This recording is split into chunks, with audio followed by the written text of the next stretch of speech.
আগে যারা পশ্চিমবঙ্গের শাসক ছিলেন, যারা সিএ এর বিরোধিতা করেছেন, সিএ কে এনআরসি বলেছেন, মুসলিমদের ভুল বুঝিয়ে খেপিয়েছেন সিদ্দিকুল্লাহ চৌধুরীর নেতৃত্বে, সেই তারাই বলল একদম অ্যাপ্লাই করবেন না।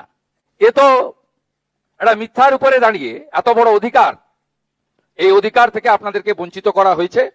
কে কে ছিছি বলা হয়েছে, এনআরসি বলা হয়েছে, ভুল বুঝিয়ে সরকারি সম্পত্তি ধ্বংস করা হয়েছে।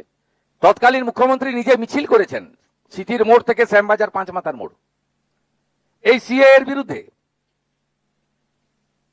অথচ আজকে উনার দলের যারা সমর্থক তারাও এখন এসআইআর হওয়ার আগে পরে অ্যাপ্লাই করেছেন, কিছু জন পেয়েওছেন।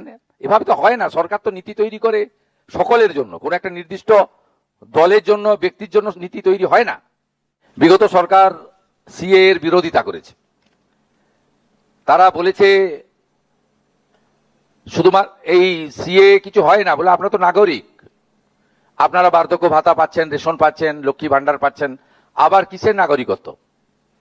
কিন্তু আমরা আপনাদের কাছে সবসময় বলেছি যে আপনারা যখন ভিসা পারমিট করতে যান তখন ৭১-এর আগের দলিল আনতে বলা হয়। সেক্ষেত্রে আপনারা সমস্যার মধ্যে পড়তেন। তাহলে আপনাদের সরকার, পুলিশের ডিআইবি স্বরাষ্ট্রমন্ত্রীর হাতে, স্বরাষ্ট্র দপ্তর আগে মুখ্যমন্ত্রীর হাতে ছিল, এখন আমার হাতে আছে। তাহলে এই প্রশ্নটা কেন করেন? তার মানে সিএ এর প্রয়োজনীয়তা ছিল। এবং আমরা যদি ইতিহাস পড়ি তাহলে দেখব 1945 সাল থেকে পিআর ঠাকুরের নেতৃত্বে এই লড়াই চলে এসেছে। এবং যারা বিভীষিকাময় দেশভাগ 47, তারপরে ক্রমাগত প্রাণ বাঁচানোর জন্য এবং ধর্মীয় উৎপীড়নের কারণে যারা বাংলাদেশ থেকে চলে আসতে বাধ্য হয়েছেন, তারা বারে বারে এই দাবি বিভিন্ন সময়ে করেছেন যে আমাদের সহনাগরিকের মর্যাদা দেওয়া হোক। 2019 সালে ঠাকুরনগরে যশস্বী প্রধানমন্ত্রী নরেন্দ্র মোদীজি একটি সভাতে এসেছিলেন। তিনি বলেছিলেন, জনতা জনার্দন যদি আমাকে আনে আমি সিএ আইন আনব। লড়াইটা কবেকার দেখুন, 45-এর দাবি, 47-এ দেশ স্বাধীন। কত লম্বা লড়াই। অনেকে অধৈর্য হয়ে যান আপনারা, ভোটার তালিকায় নামটা কোথায় গেল, আমার এটা হচ্ছে না, এসসি সার্টিফিকেটটা তো এখনো পেলাম না। কিন্তু আপনারা যদি একটু অতীত মন্থন করেন, কত লম্বা লড়াই কেউ ভাবেনি।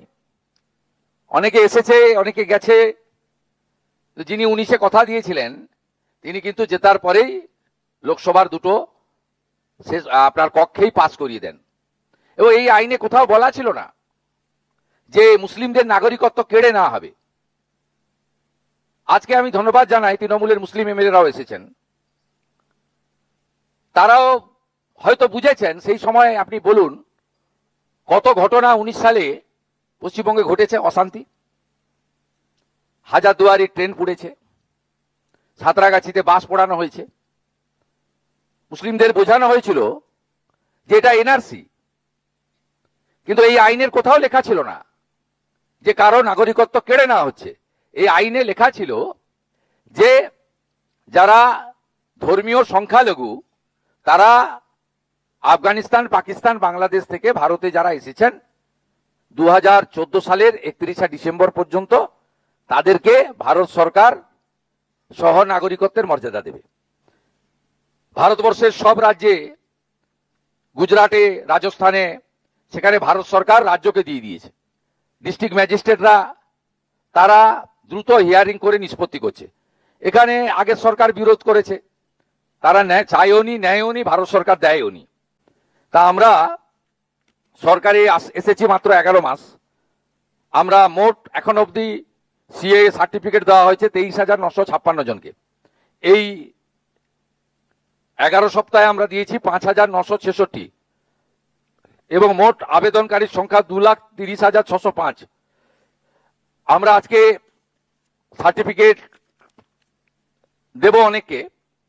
এবং এখন অবধি জেলা ওয়াইজ যে সার্টিফিকেট পেয়েছেন, সর্বোচ্চ নদিয়া জেলা 10,191, তারপরে নর্থ 24 পরগনা জেলা 8,930, তারপরে অন্যান্য জেলা আছে। আমি আর সময় নষ্ট করছি না সবটা বলে। আপনাদের কাছে আমি এখনো যারা আবেদন করেননি তারা আবেদন করুন, এবং আপনাদের ওই ওবিসি এসসি সার্টিফিকেট সংক্রান্ত যে বিষয় ছিল ইতিমধ্যে সার্কুলার করে দেওয়া হয়েছে, জানেন যে কনফিউশন ছিল আপনাদের একটা।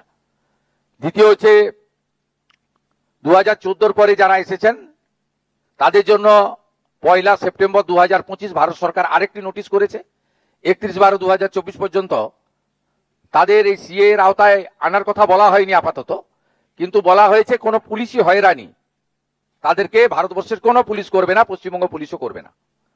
এই সময়কালের মধ্যে যদি সিএ এর আওতায় পড়েন, এমন কেউ জেলে থাকেন বা জেলে গিয়ে থাকেন, তার তালিকাও আপনারা দেবেন, আমরা তাদের সরকারি পিপিকে দিয়ে জামিনে মুক্ত করার ব্যবস্থা করব। কোথাও কাউকে পুলিশ হয়রানি করছে না, করবেও না। আর দ্রুত আপনারা আবেদন করতে শুরু করুন।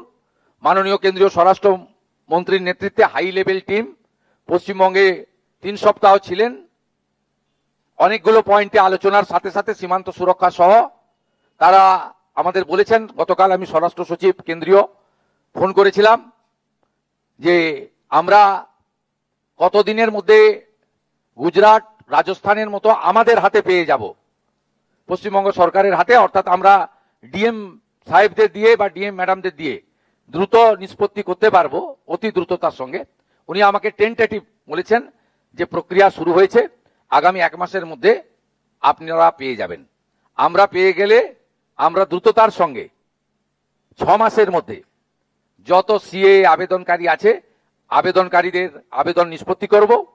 নতুন যারা আবেদন করেননি 31/12/2014 মধ্যে এসেছেন তারাও আবেদন করবেন, আরো সরলীকরণের ব্যবস্থা হবে, এবং এটা হয়ে যাওয়ার পরে ভোটার তালিকায় নাম অন্তর্ভুক্তকরণ, তার পরবর্তী সময়ে এসসি সার্টিফিকেট যারা এর আওতায় এসসি আওতায় পড়ছেন, এই বিষয়গুলিও সম্পূর্ণভাবে দেখে নেওয়ার দায়িত্ব আপনারা যাকে মুখ্যমন্ত্রী করেছেন সেই শুভেন্দু অধিকারীর।